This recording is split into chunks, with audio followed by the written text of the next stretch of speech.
Hello, Billy Ray Huzzy with Southern Folk Pottery Collectors Society, and I'd like to welcome you to just a few moments to look at an Edgefield face jug that has recently surfaced, so to speak, and has a lot of information that I'd like to share with you because it's a noteworthy piece.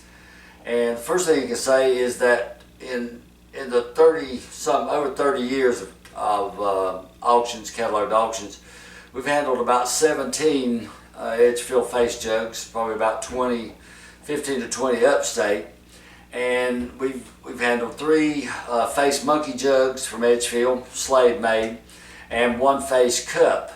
But we thought back in 2012 in catalog 37 we had serviced the earliest one at that time.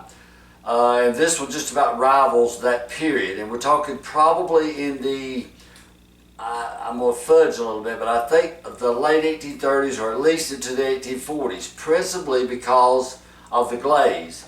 And this piece is in our sale here at catalog 61 on the front cover, obviously, and I'm going to have to use the catalog to show you. We have a large, about a 6-gallon 2-handle jug from about 1820 from Pottersville, which is Edgefield District. And this glaze is identical to this piece. So this is like the evolution of the Landrum's recipe that actually was the springboard for every shop prior to 1850 in that area, what few shops that were working from the 20s, 30s, 40s, and early 1850. The piece here is very important because it has, let's look at it just a little closer for just a moment and I'll show you something. If you notice right here in the front, you may not notice it, but it's a sharp tooth. There's 2 or 3 in there, but the tongue is out. And the sharp teeth and the glaze helps to give us, I don't want to call it an attribution, but it's very close to being attributed. If not, it's like you cannot say it is, but you cannot say it is not, a piece made by Dave Drake.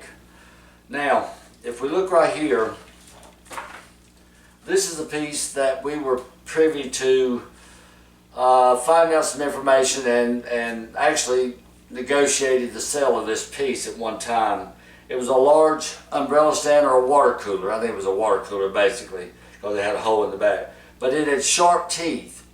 And it had eyes that were very large and unglazed around. Has some similarities to this face, but this is such minor to this piece here that was probably 21 to 22, 23 inches tall. It was a large piece. Now, another thing that helps us go towards Dave's assumption, if you will, is this face cup that has sharp teeth as well. And then here's a piece here with the tongue out and the sharp teeth. So there's a possibility, a strong possibility, if not a probability, that if this is Dave's handiwork, he may have evolved.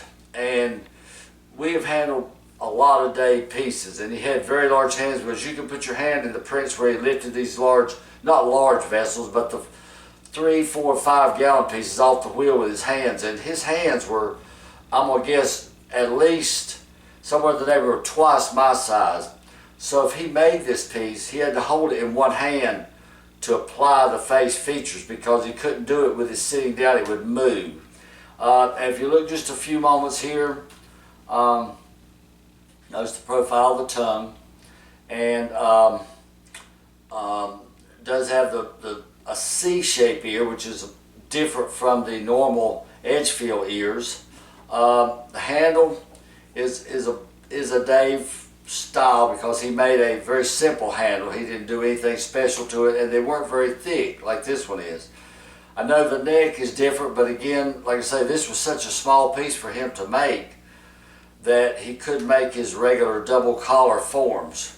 And also, we handled, and I don't have the catalog right in front of me to show you, but we handled a decorated Dave double handle jug that was in the Metropolitan's exhibit in New York just recently, and it had Dave in his name and date and all such, and it had dark iron slip. If you notice, there's iron slip on these eyes and some on his lips to give highlights.